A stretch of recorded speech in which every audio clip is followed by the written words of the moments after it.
एकांत में भगवान की कुछ स्तोत्र और प्रार्थना है, उनको गाइए और रोइए, प्रभु से प्रार्थना कीजिए। क्या? मुझे अजपा जाप दे दीजिए, निरंतर भजन दे दीजिए, वो दे देंगे। हमने संतों से सुना है कि भगवान भजन मांगने की बात को बड़ी जल्दी पूरी करते हैं कि मुझे अखंड भजन दे दीजिए, हृदय से जब चाहोगे तब। वो अंतर्यामी है, वो आपके अंदर बैठे देख रहे हैं। भगवान मुझे भजन दे दिए, आपके चल रहा विविध भोगों की, तो पहले उन भोगों को नष्ट करेंगे या पूर्ण कराएंगे, तब आखिरी बातें आएगी। जब विभीषण जी श्री भगवान के सन्मुख गए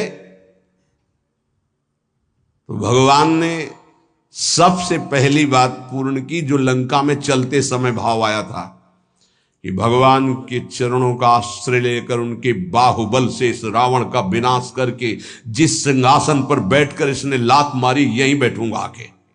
पहला काम किया, समुद्र का जल मंगाकर लंकाधिपति पद पर अभिषिक्त कर दिया। और लंकेश कह के उन्होंने कहा कि प्रभु उर्कछु प्रथम वासना रही, प्रभुपद प्रीति सरित सो वही।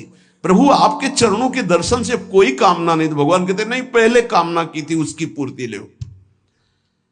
हम भगवान से भजन मांगेंगे, साथ में नाना प्रकार की वासनाएं हैं, तो इसीलिए जब बहुकाल करी सत्संगा, सत्संग सुनते सुनते ये दिमाग में बैठ जाता है कि भोग वासनाएं कामनाएं ये हमें फंसाने वाली हैं, हमें नहीं चाहिए। जब आपके अंदर से उदासीनता आएगी तब भजन की मांग पूरी हो जाएगी।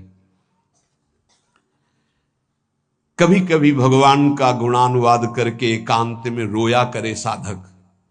कभी रोना आता है अपने इंद्रिय और मन के विलास की पूर्ति ना होने पर। इतने मोटे मोटे आंसू गिरते, तब लगता है कितने कीमती आंसू कितने घटिया जगह में गिरा रहे हो। अरे इन्हीं से प्रभु को खरीद लेते हैं। अगर उनके लिए रो देते तो इतने करुणामय है वो कि आपको आभास होने लगता। भले हम अंतःकरण उस कोटि की व्याकुलता नहीं कि मेरे प्रभु हम पर कितनी कृपा कर रहे हो, अगर हृदय से उनको पुकारे तो निश्चित वो अनुभव में आ जाते हैं। छोटी छोटी बातों में लोग रो देते हैं, ऐसे रो देते हैं, मोटे मोटे आंसू चल रहे बात में ऐसे। और प्रभु की चर्चा हो जाए घंटों, कोई फर्क नहीं पड़ेगा। ये तो आश्चर्य लगता है। और भक्तों को चाहे जितना भीषण कष्ट हो, कभी आंसू नहीं निकल सकते। जब आंसू निकलेंगे तो भगवत भाव में निकलेंगे।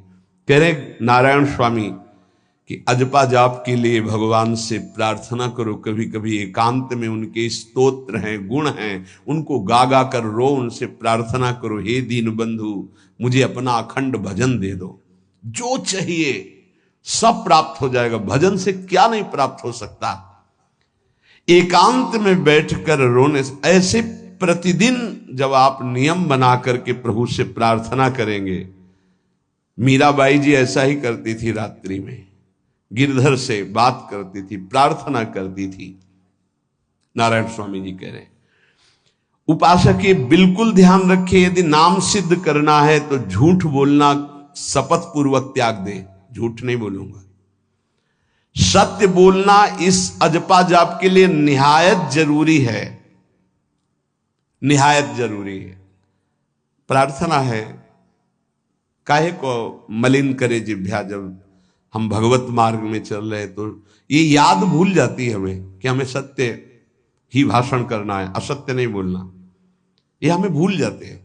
क्यों भूल जाते हैं? क्योंकि माया का ऐसा प्रभाव। अगर हम भजन के प्रेमी हैं, भजन बढ़ाना चाहते हैं, तो हम झूठ क्यों बोले? सारे जगत में जो भी तुम्हारे सामने आवे, दृष्टि से उसको जरूर देखकर एक बार प्रणाम करो। मेरे प्रभु इस जीव जंतु के रूप में, जड़ के रूप में, चैतन्य के रूप में। इससे तुम्हारे हृदय में पवित्रता बढ़ेगी, अजपा जाप चलने में सहायक होगा। सत्य बोलना, भगवान से एकांत में रोकर प्रार्थना करना, सबके प्रति भगवत भाव रखकर प्रणाम करना, जिससे तुम्हारा कहीं दोष दर्शन नहीं होगा। किसी के मन को दुखाने वाली कभी बात न कहे, किसी को दुर्वचन न कहे, किसी का वैर भाव अपने हृदय में स्वीकार न करे। ये साधन मैंने स्वयं किया है। नारायण की कृपा से इस दास को वेदांत का भी पूरा ज्ञान है और भक्ति मार्ग का भी, दोनों का आखिरी भाव समदर्शिता है, चाहे भक्ति से चाहे ज्ञान से। सब में ब्रह्म देखना, सब में वासुदेव देखना, सब में इष्ट देखना। भक्ति विषय में भजन और ज्ञान विषय में नारायण, ये दोनों बात भक्त में होनी चाहिए। भक्ति का प्रथम और अंतिम विश्राम भजन, हर समय भजन चलना, और आंतरिक ज्ञान का विषय सब में हमारे इष्ट देव, ये दो बातें जरूर होनी चाहिए परिपक्व भजनानंदी होने के लिए। अगर भगवान की प्राप्ति करनी है तो ये दो बातें बड़ी जोर की है, भजन निरंतर और जिसके भी सानिध्य में आए उसमें भगवत भाव करना। मेरे नारायण ने मुझसे कहा, वो फरमाया कि उनके पीछे पीछे मैं चलता हूं जो मेरे ऐसे भजन करने वाले भक्त होते हैं। और श्री कृष्ण चंद्र जी ने दयालुता में भागवत में कहा, अनुब्रजाम में हम नित्यम पुयत्यंगुरेण भी। मुझे बहुत रोना आता है बात सुनकर के कि दास की चरण रज के लिए स्वामी पीछे पीछे डोलता है। किस भक्त के पीछे? जो दो बातें यहां कही, जो निरंतर नाम जप करता है और सब में भगवत भाव रखता है। तो भगवान नारायण ने नारायण स्वामी से कहा कि मैं उसके पीछे पीछे डोलता हूं कि उसकी चरण रज मेरे ऊपर पड़ जाए। और भगवान श्री कृष्ण चंद्र जी ने कहा, निरपेक्षम मुनिम शांतम निर्वैरम सम दर्शनम। निरपेक्ष जो किसी की अपेक्षा नहीं रखते, किसी से कोई संबंध नहीं, स्वार्थ का। मुनिम जो निरंतर मंत्र का, नाम का मनन करते रहते हैं। शांतम हर द्वंद्व की प्रहार स्थिति में वो शांत रहते हैं, विचलित नहीं होते। निर्वैरम कोई उनसे वैर करे तो भी वो उससे वैर नहीं करते। और समदर्शी सब में अपने इष्ट को देखते। ऐसे संतों के पीछे में भगवान कहते हैं उनकी चरण रज लेने के लिए हर समय पीछे पीछे रहता हूं।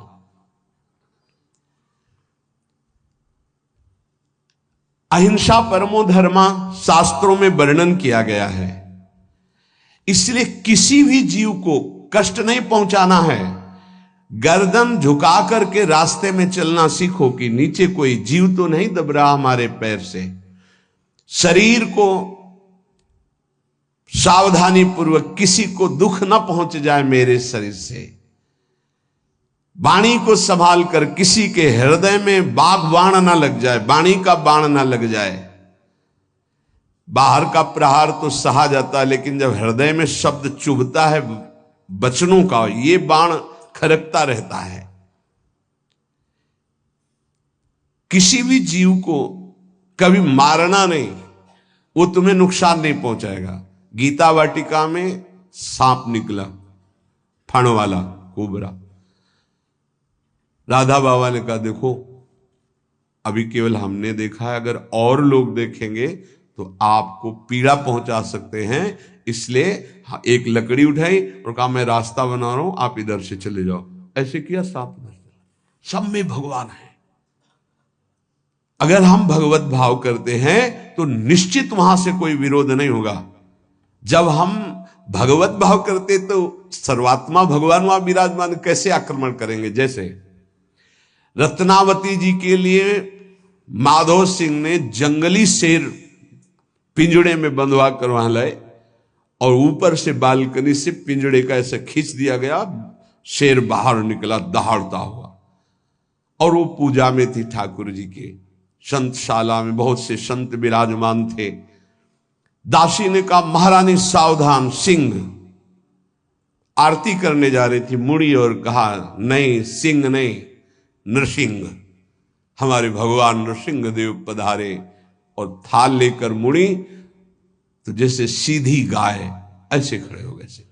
तिलक लगाया, आरती की, प्रणाम किया। सिंह घूमा और छलांग मारी ऊपर, जो बालकनी में राजा के पार्षद उसको बंदी बना करके लाए, सांप को फाड़ और जंगल में। किसी संत को, रत्नावती जी को या किसी को वहां कोई क्षति नहीं। लेकिन जो उनकी क्षति के लिए लाए थे, उनके लिए वो सिंह, इनके लिए वो भगवान नरसिंह।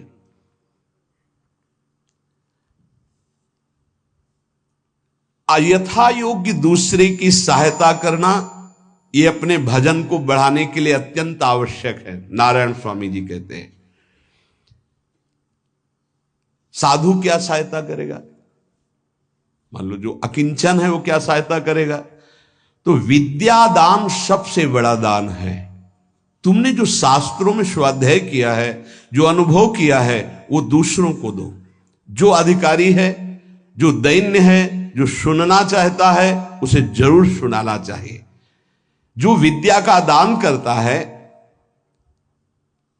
भगवान का भजन बहुत सहजता से होने लगता है, दूसरे को भजन में लगाने की बात। इसीलिए जैसे आप गृहस्थ में हैं तो आप अपने परिवार के छोटे बच्चे बड़े सब 5 मिनट आप राधा राधा कहिए, आप 10 मिनट भजन कीजिए, आप स्वयं कीर्तन कीजिए, पूरे परिवार को सुनने को मिले, बहुत लाभ मिलता है। सब अगर नगर कीर्तन करें तो लाखों लोगों के पाप नष्ट हो जाए, आपको बहुत जल्दी भगवत प्राप्ति हो जाए। ये साधन होते थे। अब क्या हो गया कि इतनी भजन के प्रति लघु बुद्धि हो गई कि शर्म लगेगी कि हम पूरे गांव में कैसे कीर्तन करें। जो शर्म लगने वाली बातें, उनमें शर्म नहीं, नाम जप में शर्म लगेगी कि हम 10 लोग मिलकर नगर कीर्तन करें। पहले ऐसा था, प्रातः 4 बजे गांव के 10-20 लोग बड़े बूढ़े मंजीरा लेकर, ढोलक लेकर के आसपास गांव में फेरी देते थे, जिसे प्रभात फेरी कहते थे, और वो नाम कीर्तन करते हुए कितनी सुंदर प्रथाएं थी। शाम के समय रामायण या भागवत की कथाएं, कोई जो पढ़ा लिखा है वो सुना रहा है, 10-20-50 ऐसे आसपास के घरों के लोग बैठकर भगवान की चर्चा सुन रहे हैं। ये जरूर करना चाहिए, जो भजन के लिए बहुत उत्साह बढ़ता है। ध्यान करते समय, भजन करते समय मन तुम्हें घुमा घुमा कर माया में फंसाएगा। नारायण स्वामी का अनुभव, तुम्हें उसको घुमा घुमा के भजन में लाना है, ये युद्ध करना है। मन ने जो मांगा वही हम देने के लिए तैयार हो जाते हैं। ध्रुवदास जी कहते हैं, मन अब तक तूने जो कहा मैंने किया, मैं जो कहता हूं तुम्हें करना पड़ेगा। थोड़ा तो हिम्मत लाओ मन से लड़ने के लिए, और किसी से लड़ने की जरूरत नहीं। मन को जीत गए तो सच्चे गुरु बन जाओगे। मन को जिसने चेला बना लिया वही सच्चा गुरु नहीं। मन के सब चेला हैं, कोई बिरला ऐसा है जो मन को अपने शिष्य बना ले। बहुत ध्यान दीजिए, लाखों बार प्रश्न आते हैं ये। मन जब तुम भजन में बैठोगे तो घुमा घुमा कर माया में मारेगा, आपको वहीं गिराएगा। तुमको ये करना है कि उसे घुमा घुमा कर नाम में लाना है। चल राधा राधा राधा, तेरी एक बात नहीं सुनेंगे। इस साधन के करने से मन की शक्ति जो विषय भोगों में फंसाने वाली है वो कम हो जाती है। ध्यान दीजिए, बड़े अनुभवी महात्मा है नारायण स्वामी। बार बार जब आप अपने मन को संसार की तरफ जाते हुए से घसीट कर नाम में लाएंगे तो कमजोर पड़ जाएगा और वो तुम्हारे अधीन होने लगेगा। मन जिसने अधीन कर लिया वो साक्षात भगवत स्वरूप हो जाता है। मन मारिया तन बस में की ना, हुआ भरम सब दूर। बाहर से कछ दिखत नाही, अंदर चमके नूर। आपो त्याग जगत में बैठे नहीं किसी से काम, उनमें तू कछु अंतर नाही, संत कहो चाहे राम। वो भगवान का स्वरूप हो जाते हैं। मन की प्रत्येक स्फुरणा पर ध्यान रहे, वो तुम्हें संसार की तरफ घुमा घुमा कर मारेगा, तुम्हें घुमा के नाम में लाना है। ये साधन तुम्हें अजपा जाप में स्थित करेगा। मन रूपी दर्पण को साफ करना है। जो जो वासना आवे उस वासना को नहीं भोगना है, इससे मन रूपी दर्पण साफ हो जाएगा। जैसे जैसे तुम वासनाओं को भोगते हो वैसे वैसे मन के ऊपर परत चढ़ती चली जाती है मल की, और जैसे जैसे तुम वासनाओं को नहीं भोगते हो तो मन निर्वासनिक होता जाता है। भोगने से सुख नहीं मिलेगा, ना भोगने से सुख मिलेगा। भोगने से शांति नहीं मिलेगी, ना भोगने से शांति मिलेगी। त्यागात् शांतिरंतरम, अब बहुत बुरा बैठ गया है ये हमारे हृदय में कि हमारे मन में जो आए वो भोग मिल जाए, हम सुखी, बड़ी कृपा। बोले जब से भजन शुरू किया बड़ा चमत्कार, जो चाहते हो जाता है। दुर्भाग्य, ये कोई सौभाग्य है? जो मन चाहे वो पूर्ण हो जाए, सौभाग्य नहीं है। फिर वो तुमको अधीन करके जो तुम नहीं चाहोगे वो भी करवा लेगा। सौभाग्य है कि मन जो चाहता है वो हम नहीं करते। जो शास्त्र में लिखा है, गुरु आज्ञा, वही मन की बात मानते हैं। अभ्यास करते करते वासनाएं कम होने लगती, फिर वासनाएं नष्ट हो जाती, फिर स्फुरणा ही नहीं होती, अजपाजा प्रारंभ हो जाता है। विक्षेप यही वासनाएं पहुंचा रही भजन में। भजन से जो महासुख मिलता है तुम्हें कैसे बताऊं। नारायण स्वामी कह रहे हैं, मन को वश में करने पर जो सुख मिलता है वो ब्रह्मा को भी सुख नहीं है।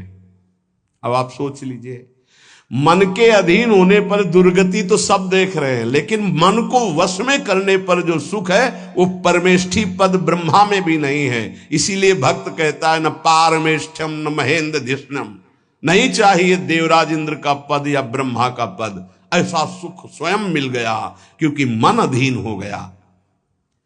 इसलिए इस दास ने स्वामी नारायण की कृपा से इस मन को अधीन किया। नेत्रों से जलधारा बहने लगी और हर समय नारायण की छवि नेत्रों में बस गई और जिह्वा ने प्रबल रूप धारण कर लिया। नारायण नारायण नारायण नारायण। अभी जिह्वा प्रबल रूप, समोसा, चटनी, ये वो कैसे नाम मीठा लगे। राधा नाम सुधा रसम, पानी आया मुंह में? नहीं। राधा नाम सुधा रसम, पानी आया मुंह में? नहीं आया। वो अभी गरम गरम समोसा, चटनी, ये या अमुक चीज या अमुक, मुंह में पानी आ जाएगा, क्योंकि हमारी जिह्वा का स्वाद बिगड़ गया। बोले हमारी जिह्वा प्रबल हो गई। किस बात में? रुकी नहीं रही। राधा राधा राधा राधा, जैसे राधा बाबा की। नारायण स्वामी जी कह रहे नारायण नारायण नारायण। हमने इसको कैसे वश में किया? बाजार में जाता, मिठाई की दुकान के सामने खड़े होता, जो सब चीज दिखाता, और फिर कहता नारायण नारायण नारायण, कुछ नहीं मिलेगा, चलो। फल की दुकान में जाता, जगह जगह इसको हर चीज दिखाया, कुछ नहीं दिया। ये हमको जलाया और हम नारायण नारायण के द्वारा इसको शांत किया। माया ने हर चीज मंगवाकर हमारे सामने रखी पर नहीं खाया। ध्यान दीजिए, महापुरुष अपने इसको लिखने के पहले उन्होंने लिखा है कि मैं कोई लेखक नहीं हूं, मैं उन साधकों के लिए जो भगवत साक्षात्कार करना चाहते हैं उनके लिए रात्रि में अपने प्रिय नारायण का भजन रोक करके कुछ बातें लिख रहा हूं। अगर इनको स्वीकार करोगे तो आपका भी अजपा जाप चलने लगेगा, आप भी भगवत साक्षात्कार कर लेंगे। जब हमने देखा कि बहुत सुंदर सुंदर भोजन बन करके हमारे सामने माया भेजने लगी, नारायण भेजने लगे, ऐसा नहीं कह रहे। देख लो साधक की चतुरता देखो। माया हमारे सामने अच्छा अच्छा भोजन पकवान, पर मैं कभी उन अच्छे भोजन को नहीं पाता, मामूली साधारण उससे निकाल करके भोजन पाता। जितने सिद्ध हुए हैं उनकी रहनी यही है। मिठाई, चरफरा, स्वादिष्ट जवान पर ना रखने का नियम ले लिया, ये बड़ी बात है। अभी कुछ समय पहले एक महापुरुष पधारे, उन्होंने पहले आजीवन मिठाई छोड़ दी, कोई मीठा, फिर नमक छोड़ दिया, फिर भगवदाकार वृत्ति में शरीर भी छोड़ दिया। क्या महापुरुषों ने पाया है कि हम प्राण और शरीरों को इस सब कुछ समझते। पहले ही बता दिया था 3 दिन पहले कि अमुक समय में शरीर छूटेगा, और हंसते खेलते सबके सामने शरीर समाधिस्थ होकर छोड़ दिया। मिठाई, स्वादिष्ट चरफरा चाहते हैं अजपा जाप, लेकिन गुलाब जामुन पा करके, बढ़िया बढ़िया पदार्थ पा करके, भाई इनका प्रभाव है, ये भजन में नहीं लगने देंगे, देख लेना, भजन में नहीं लगने देंगे। और अभी 10 दिन केवल हमें समय दो आप, फिर हम आपको देखेंगे कि आप कितना भरपेट भोजन पाते हैं। किसी भी मिठाई में चीनी नहीं पड़ेगी और किसी भी दाल या कढ़ी में नमक नहीं पड़ेगा, मिलेगा सब कुछ। खीर भी मिलेगी, गुलाब जामुन भी मिलेगा, पर चीनी नहीं होगी। दाल भी होगी, सब्जी होगी, कढ़ी होगी, पर नमक नहीं होगा, चलेगा। 10 दिन बाद आप देखो अगर पेट न पचकने लगे तो स्वाद ही नहीं मिलेगा। ये क्या हो रहा है? ये जवान को संभालना है अजपा जाप के लिए। वो गोस्वामी तुलसीदास जी ने भी कहा है, अगर लोन बिना सब्जी ऐसे सीठा भोजन तो बहुत जल्दी नाम सिद्ध हो जाए। तो हम कह रहे चलो ऐसा नहीं सही तो पर सात्विक और थोड़ा पाना सीखो। देखो माया की व्यवस्था में कमी नहीं रहेगी, व्यवस्था तो बहुत जोर की होती रहेगी, आप चिंता ना करें। खाते खाते मर जाएंगे, भोजन कम नहीं होगा, ये सृष्टि का क्रम है। आप अपने अगर जिह्वा को आपने विविध प्रकार का स्वाद दिया तो इस दास ने जो अनुभव किया कि नाम जप नहीं चल पाएगा निरंतर। नारायण स्वामी कह रहे हैं देख लो, नाम चलाना है या रसेंद्री, थोड़ा नमक कम हो, नमक डलवा। अरे यार कभी कभी तो साधु को ऐसा सौभाग्य मिलता है कि नमक ना हो, कभी ऐसा बिगड़ा एक चुपचाप दबा के प्रसन्नता से मन की इंद्री को नहीं, शांत, कैसा भोजन, बहुत प्रसाद, बहुत सुंदर था। कभी ऐसा नहीं, कभी नमक ना हो, कभी कम नहीं मांगना चाहिए, कम से कम थोड़ा तो कभी कभी अवसर मिले ऐसा। कभी खीर बनाओ, चीनी ना डालो, देखो ना बिल, कभी ऐसा। फिर देखो खीर कौन मांगता है? एक दोना के बाद मान लो उपदेश हो गया कि तो एक दोना के बाद खीर नहीं, वो अजपा जाप के लिए खीर मला है अजपा जाप के लिए। ये रसेंद्री का विलास बहुत विचित्र, बहुत विचित्र है। खाते खाते मीठा शुगर हो गया, खाते खाते परेशान, लेकिन फिर भी रसेंद्री नहीं मानती। जो निरंतर भजन करना चाहता है उसे 24 घंटे गुरुजनों के द्वारा बनाई हुई दिनचर्या में ही रहना चाहिए। एक दिनचर्या कोई पकड़ लीजिए, एक आज्ञा पालन कीजिए। अगर 100 आज्ञा ना पालन करने की सामर्थ्य आ जाए तो बताना, एक कोई आज्ञा पालन कर लीजिए, वो 100 आज्ञा पालन, और एक आज्ञा उल्लंघन कर दीजिए, 100 आज्ञाओं से आपको नीचे गिरा देंगे। एक दिनचर्या पालन कर लीजिए, आप अपने मन को आज्ञा पर लगा दीजिए, एक दिनचर्या पालन कर लीजिए। कौन सी दिनचर्या ऐसी कठिन है जो आप पालन नहीं कर सकते? मैंने एक यूरोप का आदमी था, वो बहुत अमीर था। वो मरते समय घर वालों को कहा कि मैं एक वसीयत लिखा है, वो मुझे पढ़ने को मिली उस दिन। पूज्य नारायण स्वामी जी कह रहे हैं उसमें कोई रुपया पैसा की वसीयत नहीं थी। उसने एक बहुत मोटे अक्षरों में शब्द पूरा खाली, पूरी डायरी खाली, केवल एक शब्द, और कहा मैं ये वसीयत आप लोगों को लिखकर, time is money in the world. सही शब्द है कि गलत है? वो वर्ड होगा, हाँ, क्योंकि ज्यादा पढ़े लिखे। Time is money in the world, दुनिया में सबसे बड़ी संपत्ति समय है। दुनिया में सबसे बड़ी संपत्ति समय है। जब से मैंने ये पढ़ा तो इस दास ने समय की सदैव कद्र की है, हर समय को सार्थक किया है। या निरर्थक करने में समय की सार्थकता समझ रहे हैं। निरर्थक सोना, निरर्थक बातें करना, बिना भजन के जो सेकंड गया व्यर्थ गया। बहुत सुंदर बात है, जिसने समय की कीमत पहचान ली वो सबसे बड़ा संपत्तिवान। Time is money in the world, संसार में समय ही सबसे बड़ी संपत्ति है। समय की सदुपयोग वृत्ति राधा राधा राधा राधा। इसको पाबंदी में बांधिए, तुम्हारा लोक परलोक दोनों सुधर जाएगा। समय को एक, इस समय ये, इस समय ये, इस समय ये, इस समय। परसों जब इसी का सत्संग हुआ था तो ये हुआ था कि यदि आपने किसी को 5 बजे का समय दिया तो 5 मिनट पहले पहुंच जाइए। यह साधक का लक्षण होता है।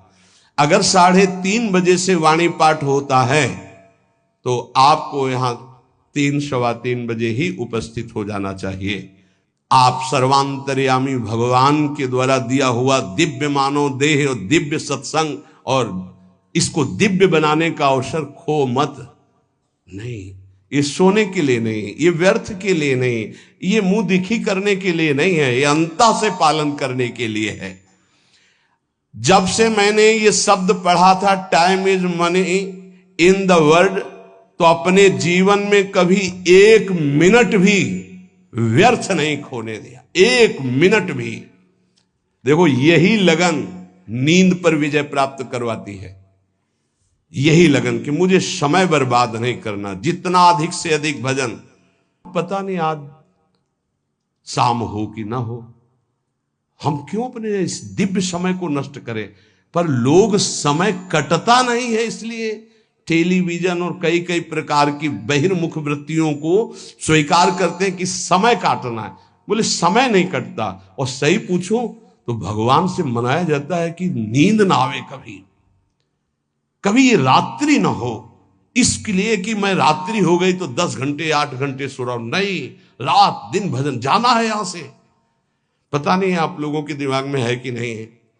हर समय बात है कि जाना है, कोई भी मिनट आखिरी हो सकता है, बिल्कुल चलो, जाना है। फिर किस बात के लिए उदास हो जाना, निराश हो जाना, क्योंकि ये पक्का पता मुझे जाना है। कहां जाना है? लाडली जी के पास जाना है, जिनके लिए तरस रहे हैं उनके पास जाना है। तो उसमें कोई भय है क्या कि जाना?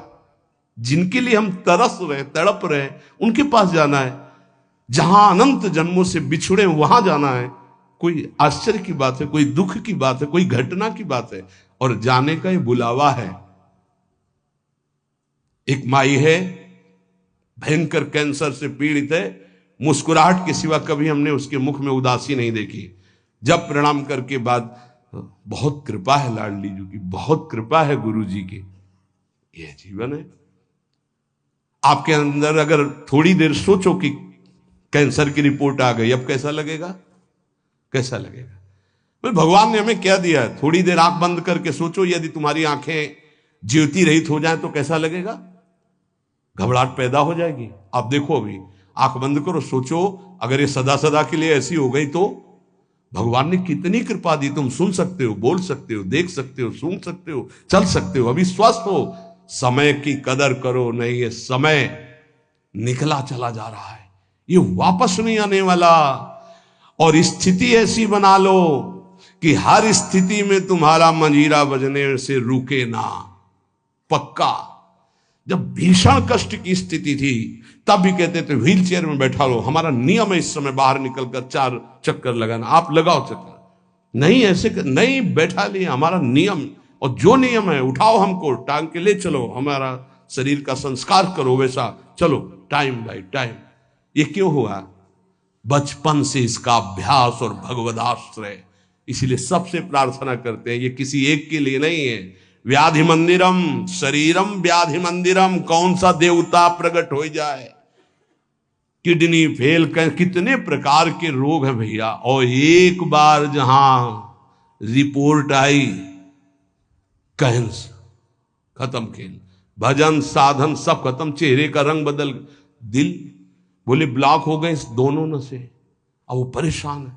अरे ब्लॉक नहीं, फेल हो जा, पास हो जा, इसमें क्या जाना। राधा राधा हर समय तैयार है। जैसे आर्मी का जवान तैयार रहता है बॉर्डर पे कि कहीं से भी गोली आ सकती है, ऐसे बिल्कुल तैयार रहो।